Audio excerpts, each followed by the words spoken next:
ओम श्री गणेशाय नमः। मित्रों, मैं राघवराम मिश्रा आप लोगों का अपने इस यूट्यूब चैनल आप और आपका भविष्य कार्यक्रम में एक बार पुनः स्वागत करता हूं।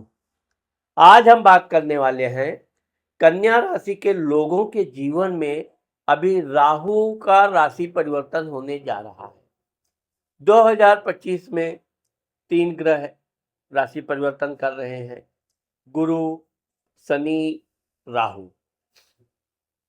राहु हमेशा उल्टा यानी वक्री चलता है। राहु और केतु एक छाया ग्रह हैं, लेकिन ये जिस घर में बैठते हैं उस घर को प्रभावित करते हैं। जिस घर को देखते हैं उस घर पर भी ये अपना प्रभाव छोड़ते हैं। अब राहु के बारे में तो आप लोग जानते ही होंगे कि समुद्र मंथन के दौरान राहु एक बहुरूपीय की तरह अपना भेष बदलकर देवताओं की पंक्ति में बैठ गया। अमृत के वितरण में भगवान मोहिनी के द्वारा वो सुदर्शन चक्र से उसका सिर और धड़ अलग अलग हो गया। अब चूंकि अमृत पी लेने के कारण राहु और केतु दोनों अमर हो गए। इनकी शिकायत सूर्य और चंद्र ने किया था, इसलिए सूर्य और चंद्र के लिए विशेषकर ग्रहण का कारण भी बने। अब चूंकि कन्या राशि के लोगों का घर में यानी छठे घर में आपके राहु 18 मई 2025 से लेकर 5 दिसंबर 2026 तक रहेगा। यहां पर हम आपको बताना चाहते हैं, आपके शत्रु आपसे भय खाएंगे, आपका स्वास्थ्य अच्छा रहेगा। आपको किसी तरह की अगर कर्ज इत्यादि है तो धीरे धीरे करके आप अपने कर्ज से भी मुक्त हो जाएंगे। ये राहु आपके दसम घर को देख रहा है। अधिकारी लोग आपसे कार्य कुछ ज़्यादा जरूर लेंगे, कभी कभी थोड़ा परेशान करने की भी कोशिश करेंगे, लेकिन वो अपने काम में सफल नहीं होंगे, बल्कि अंतोगत्ता आगे चलकर आपके सामने वो नतमस्तक भी होंगे। तो अधिकारियों से भी किसी तरह का कोई डरने की कोई बात नहीं है। और अगर आप व्यापार बिजनेस कर रहे हैं तो व्यापार बिजनेस में आपको अगर पार्टनरशिपिंग का बिजनेस कर रहे हैं तो थोड़ा ध्यान देना चाहिए और अधिक परिश्रम करने की ज़रूरत है। ऐसा नहीं है कि तू चल मैं आता हूँ, इस तरह का अगर आप व्यापार कर रहे हैं तो इसमें आपको नुकसान की भी संभावना बन सकती है। छठा राहु आपके 12वें घर को देखेगा। 12वें घर में केतु महाराज विद्यमान है। अब कुंडली में अगर देखा जाए तो यह एक ऐसा योग बनता है जिसके भी कुंडली में 12वें केतु होता है उसको मोक्ष होता है, उसका फिर पुनर्जन्म नहीं होता है, ये सर्वविदित है।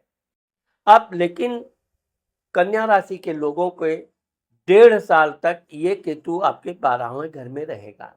आपको धार्मिक कार्य करने की खूब इच्छा जागृत होगी।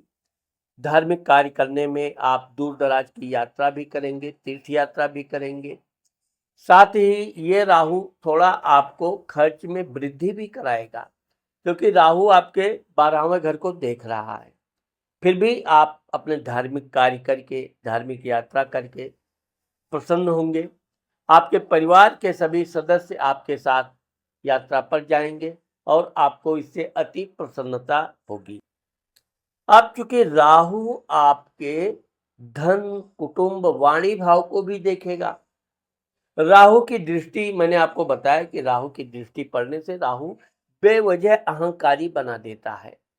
ये चूंकि मैंने आपको बताया कि राहु के बारे में कि ये चूंकि बहुरूपिया है, तो अब आपके पास कम संपत्ति है, लेकिन आप अपने भाई पटीदार गुप्त शत्रुओं के सामने उसको लंबा चौड़ा करके बताने का प्रयास करेंगे और परिणाम आपकी वाहवाही तो यहाँ पर भले कुछ समय के लिए हो जाए, लेकिन आपके गुप्त शत्रु आपको नुकसान पहुंचाने का, आपको परेशान करने का, बर्बाद करने की कोशिश चालू कर देंगे। इसलिए इस बात का ध्यान रखिए कि आप अपनी वाणी से अपने धन का बिल्कुल ज़्यादा प्रचार मत करें, जिससे चोरों उचक्कों को सक्रिय होने का अवसर न मिले, बल्कि आप सिंपल सादा अपनी वाणी पर बातचीत रखिए। कभी किसी को अहंकार में आके बेवजह ज़्यादा धन का बड़बोलापन कदापि नहीं करें। परिवार के किसी व्यक्ति के साथ आपके तो हो सकता है वैचारिक मतभेद उत्पन्न हो, परंतु आपको अपने परिवार से किसी तरह के लड़ाई झगड़े से बचना चाहिए। जितना आप अपने परिवार के लोगों के साथ प्रेम से रहेंगे, लड़ाई झगड़े से दूर रहेंगे, उतना ये राहु आपको धन देगा, क्योंकि ये आपके धन भाव को देख रहा है। ये आपको ऐसा भी अवसर देगा जब आप अधिक मात्रा में धन प्राप्त करें, लेकिन ये धन तभी देता है जब आपका मन, मस्तिष्क, दिमाग शांत हो। आप किसी बात पे अत्यधिक क्रोधित ना हो, किसी के कारण परेशान ना हो। कोई आपको परेशान करे भी तो भी आपको धैर्य का परिचय देना चाहिए, विशेषकर अपने परिवार के लोगों के प्रति। जितना आप धैर्य के परिचय देंगे उतना आगे चलकर वो आपके सामने नतमस्तक भी होगा, आपकी हर बात मानेगा भी। लेकिन छोटी-छोटी बातों पर आपको क्रोध कदापि नहीं करनी चाहिए। ये राहु आपको परेशान करने का प्रयत्न करेगा। आपके गुप्त शत्रु आपसे दोस्ती के बहाने आपकी गोपनीय बातों को पता करने का प्रयास करेंगे।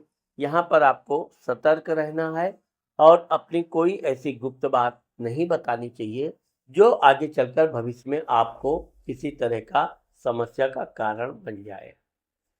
तो मित्रों, आज मैंने आप लोगों को कन्या राशि के लोगों को राहु के राशि परिवर्तन के बारे में जो बताया है, मुझे आशा है कि आप लोगों को मेरा ये वीडियो ज़रूर पसंद आएगा। अगर मेरा ये वीडियो आपको पसंद आता है और आपने मेरे चैनल को सब्सक्राइब नहीं किया है, तो आप मेरे चैनल को अभी सब्सक्राइब करना और आपके क्या विचार हैं वो कमेंट में लिखना मत भूलिए। नमस्कार।